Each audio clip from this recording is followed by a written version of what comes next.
Welcome back to Sports First, ladies and gentlemen. It's your host, Sabotage. It is Fight Night edition of the show or podcast. Islam Makhachev. This is Baby is a king green. We're talking green as in money, but today I don't know if it was money. I guess we're gonna talk about. Let's talk about that. Um, Pretty good card, in a way, weird card. I guess I'm already showing you who or the outcome of the card, but I guess I'll talk about a couple of the. Oh, I will be talking about a couple of the cards or fights from the card. Um, and then pretty much get to the main card. That Armand fight was pretty gruesome. The elbows pretty much ended in that fight for. I didn't know there was two Armands fight. I just realized there was two Armands. The Tarkanowski Armand. But he pretty much got the dub against old boy Alvarez with the elbows. Elbows pretty much was the key thing for this fight. And that happened in the first round. While he was in the ground, he hit him with a really nasty elbow in the first round. Just pretty much had him on the ground. Alvarez couldn't do anything because he was pretty much blind in the beginning of the fight. And Bisbing and the boys, as Nfala and them, was saying that the fight should have been stopped. And I thought the fight was going to be stopped just with the amount of blood. That's probably the craziest amount of blood in such a fast time that I've seen come out, like out of somebody's nose or nose area. Like right off the bat, the dude was just bleeding everywhere. Everything was getting butter. And pretty much that fight was pretty much over because the dude Alvarez couldn't really do anything after that. He got him in the second round, got him in the ground again, and just pretty much was getting pounded and everything. And for a second, I thought the corner of Alvarez was actually going to throw in a towel or have a stoppage to the fight or do something about it, but they didn't. It was clear that he couldn't go because there was blood in his eye and everything. He really couldn't do anything, pretty much, is what I'm trying to get to. But yeah, that was pretty much it for that fight.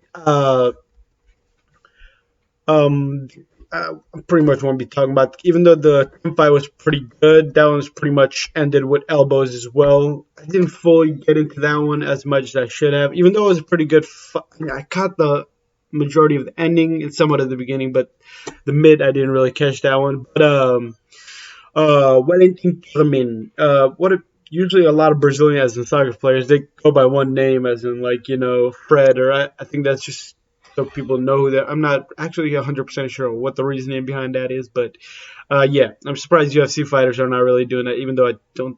Most of them would go by their names or actual names and all that other good stuff. But Serganovsky, Misha Serganovsky versus Wellington Termin. This fight was off the bat. Misha was in a hole, as in Wellington on his back for rear naked choke. Pretty much, it looked like he was for 3 minutes. He was Misha was holding on to Thurman's hand, or he would have probably had him earlier. But then when he got him, he somehow flipped him over. I don't know how he did that, but as in Misha, I don't know how Misha did that, but he somehow got him flipped over because he had it locked in. And it looked like he was going to tap. I don't know, it really looked like he was about to tap, but he didn't. And then he actually got him on the ground. Serganov, I thought he was actually going to end it on the ground because he hit him with a couple of nasty punches, but that didn't happen. Misha could have actually, I think he might have won that round, or it was a tie or something. I don't know specifically what happened there, by the numbers. I'm not usually too good with keeping up with the errors. But went to the second round, and somehow Misha was on top of Wellington, or Misha actually got him down, which is weird. With it, he somewhat tripped him somehow, and then Terman somehow flipped it on him and put him in a friggin' armbar. I don't know how. It was so. This whole card was kind of strange in a way. Somehow he got him in the armbar and made him tap, and that was pretty much the end of that one.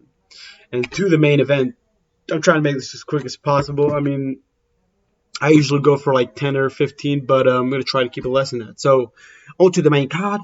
Bobby the Green. I was expecting so much more from Bobby, but as Bobby said, he wasn't really prepared. I mean, he literally had fought what, like a week ago? Was it 2 3 weeks ago? How much? February 12th, against Nasrat Habercast.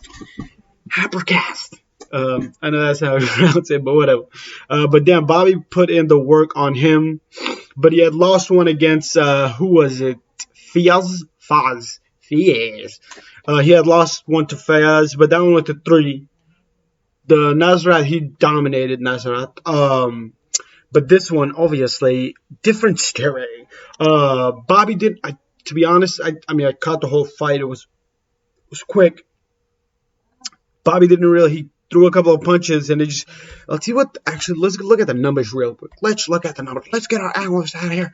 Look at the goddamn numbers. God damn it. 73% for Bobby, 59% for Islam, but obviously Islam's were pretty much all those ground punches because I don't remember him doing too much on the stand up. 11 out of 15 strikes, significant 9, 14 for old boy Islam, the Muslim. Islam the Muslim. Obviously 50%, 2 takedown attempts. I thought it was just the one, but whatever. 50%, obviously you're gonna get that one for 2. So, so yeah, he pretty much got him on the ground. Had him in a couple of different positions. It looked like he was gonna get him a rear naked choke, but I think Islam. He almost got him in a handlock too. I don't think it was an armbar. I think it was a similar position where he had Dan Hooker boy. That Hooker, as Colby Covington said. But he had him in that, and it didn't. I don't know if he tried to commit to that. He didn't really commit to it like that, but he didn't get that. Got him on the back. Bobby did try to sneak out of there, but Bobby couldn't. Bobby could not do that. But that was pretty well. Well, yeah, the bombing of the punches on the while he was flipped around, he just kept pretty much Islam just kept going at him, and there was like a minute or so left. And he really couldn't do it. He couldn't get out of it. He was just pretty much he was covering himself up, but he really couldn't do anything else. Very disappointed, but at the same time he wasn't really prepared that much. So I actually wouldn't mind seeing this fight again if Bobby has a full camp. But Benyel Dariush was actually supposed to be in this one, and that didn't happen. It's been so long since we've seen Benyel Dariush with the ankle problem and all that good stuff. So now it's pretty much the waiting game from Islam, and then he gets his title shot. Cause I mean, he has to get his title shot, right? Yeah. So he gets his title shot. Most probably gonna win it. Not sure if he's gonna win it, but who knows? Maybe he wins it, maybe he doesn't. But that's going to be it for today. Sabotage. Ouch. I was trying to do that DX situation thing. But yeah, sabotage out, ladies and gentlemen.